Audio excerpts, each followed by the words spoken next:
What's up, people? I'm Shaggy, the opinionated hippie, and this is, I don't know what part of my deep dive down the Jethro Tull live album rabbit hole.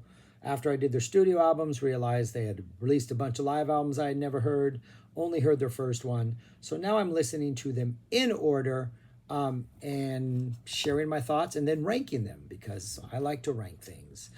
So today, this week, we're on Aqualung Live. I got two things to open up with about this album. It was recorded in 2004, originally released in 2005. I think later released. There's a whole big backstory about this that I'll get to. But two things. I'm probably never going to listen to this album again. One. Two, I really have nothing bad to say about this album at all. In fact, I actually have much praise for this album, even though I'm not going to probably ever listen to it again. So the backstory behind this, I think, is kind of fascinating. It is the entire Aqualung album live in a small studio setting. It's not like a live concert hall. It's the XM Radio Studios, or at least something that they bought out for the night or sponsored. But it's a relatively small audience.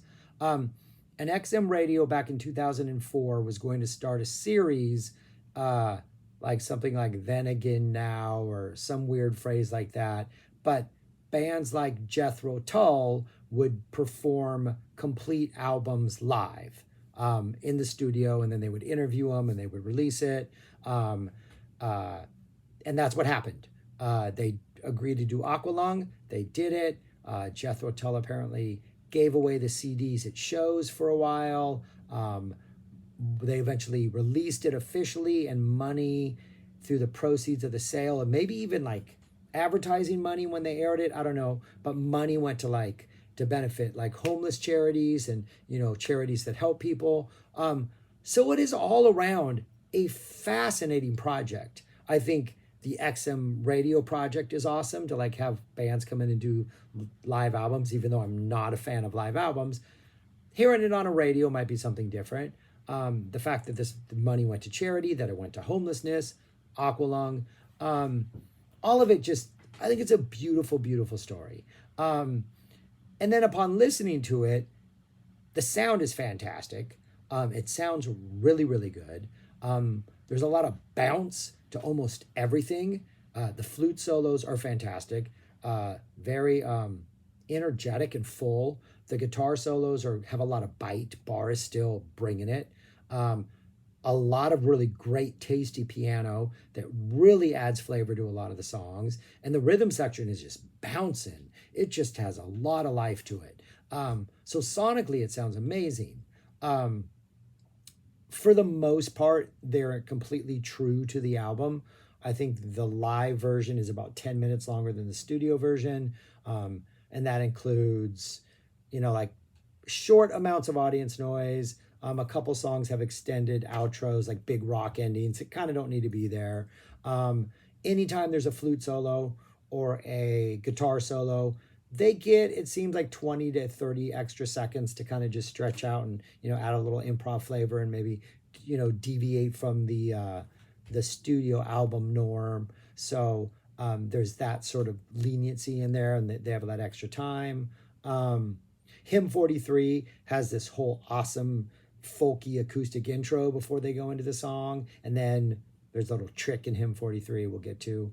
And that's about it. Locomotive Breath is kind of played normal. The beginning of it is kind of just like the album version, that same intro.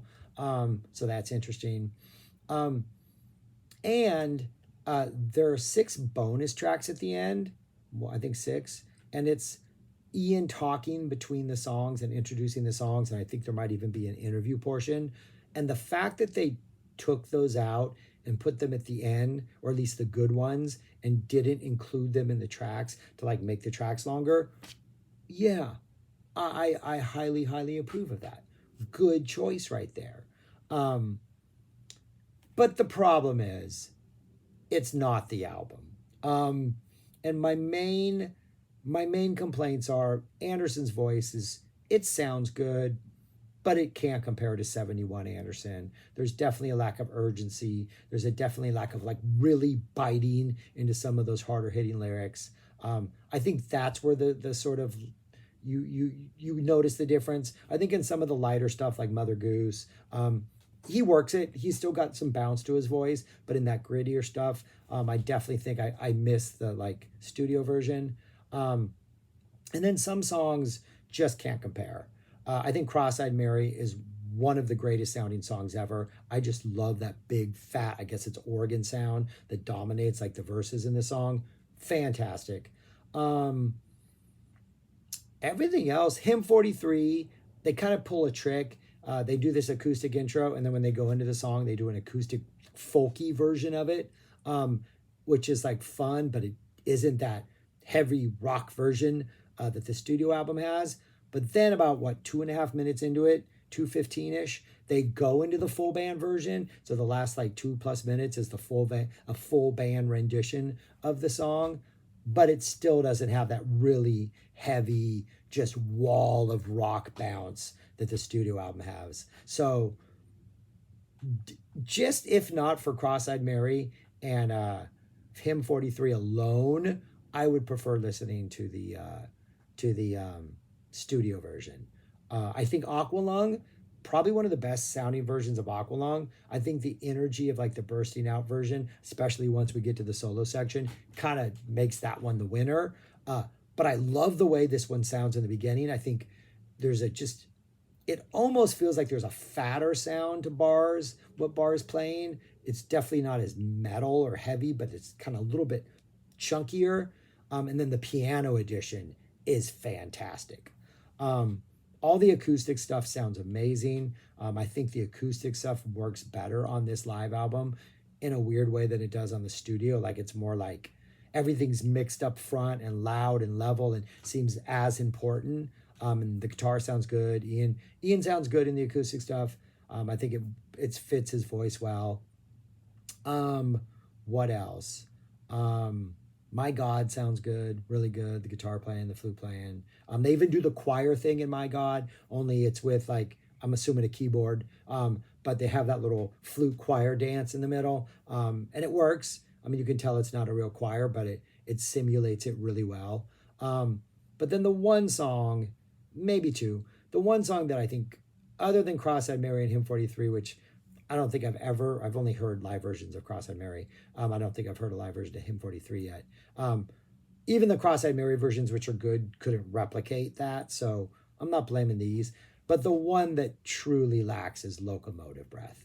I think it just completely lacks just the locomotive power of the studio version, which is just like, it does have this just momentum building energy that goes through the song that this version kind of lacks.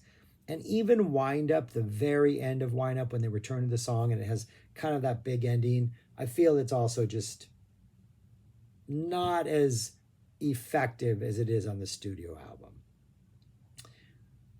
But here's the whole thing.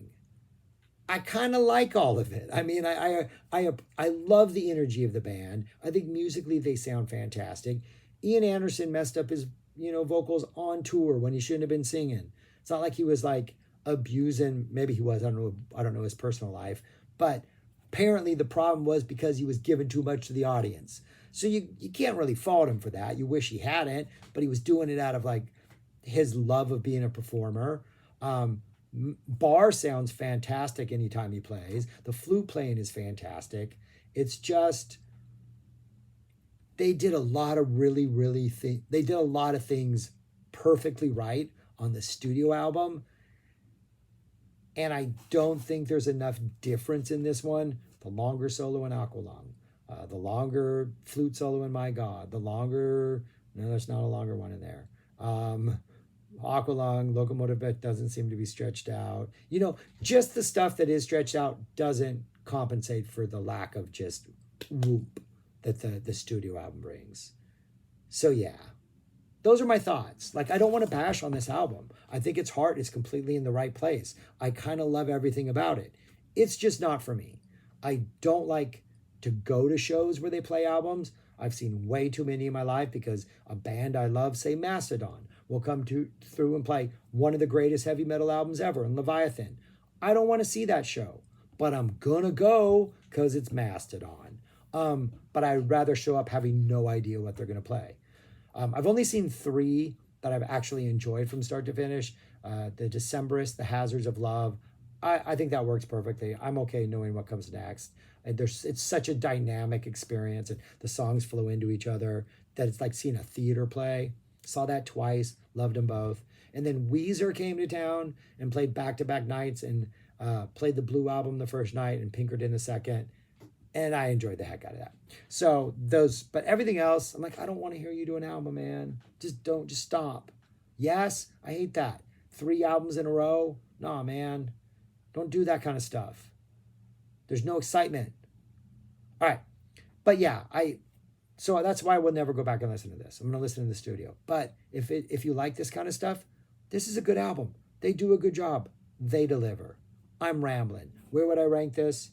I forgot to bring up my list. But I have it not at the bottom, people, because it's not that bad of an album. I have it at number 4. Yeah, I don't think I'm gonna go back and listen to A Little Light Music or In Concert, just because those have a weird flow, both of them. I think I will go back and listen to Live at Hammersmith '84 more than this, because I like that under wrap stuff. I like to hear it live. I want a complete under wrap show. I hope that's coming at some point, somewhere. But I'm gonna, out of my respect for this album, put it in number 4. All right, that's all I got. Thanks for watching. Subscribe, like, share, comment, do those things. If you love this album, yeah, man, I hear you. But let me know why. Sell me on it. Make me want to go back and listen to it. But yeah, thanks. I'm rambling. Peace. Go listen to some Jethro Tull. Talk to you later.